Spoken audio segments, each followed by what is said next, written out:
Taste the Daily. Chennai Pulianthope பகுதியில் அதிமுக ஆட்சியில் நிறைவேற்றப்பட்ட சாதனைகள் குறித்தும் திமுக ஆட்சியின் மக்கள் விரோத செயல்கள் குறித்தும் எடுத்துரைக்கும் வகையில் பொதுமக்களுக்கு பிரசுரம் விநியோகிக்கப்பட்டது. அம்மா பேரவை மாவட்ட செயலாளர் கங்கை எஸ் சுலைமான் தலைமையில் நடைபெற்ற இந்நிகழ்ச்சியில் வடசென்னை தெற்கு மேற்கு மாவட்ட கழக செயலாளர் பாலகங்கா கலந்து கொண்டு வீதி வீதியாக சென்று பொதுமக்களுக்கு பிரசுரம் வழங்கியதுடன் திண்ணை பிரச்சாரத்திலும் ஈடுபட்டார். நிகழ்ச்சியில் கழக நிர்வாகிகள் மற்றும் தொண்டர்கள் ஏராளமானோர் கலந்து கொண்டனர்.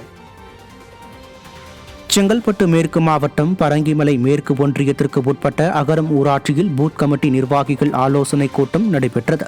பதவஞ்சேரியில் உள்ள செங்கல்பட்டு மேற்கு மாவட்ட கழக அலுவலகத்தில் ஒன்றிய செயலாளர் மதுரப்பாக்கம் MP மனோகரன் ஏற்பாடு செய்திருந்த நிகழ்ச்சியில் செங்கல்பட்டு மேற்கு மாவட்ட கழக செயலாளரும் முன்னாள் நாடாளுமன்ற உறுப்பினருமான சிட்லப்பாக்கம் ச ராஜேந்திரன் பூத் கமிட்டி நிர்வாகிகளுக்கு ஆலோசனைகளை வழங்கியதோடு கூட்டு புகைப்படமும் எடுத்துக் கொண்டார். இந்நிகழ்ச்சியில் அகரம் தென் ஊராட்சி மற்றும் பரங்கிமலை மேற்கு ஒன்றியத்திற்கு உட்பட்ட கழக நிர்வாகிகள் பலர் கலந்து கொண்டனர்.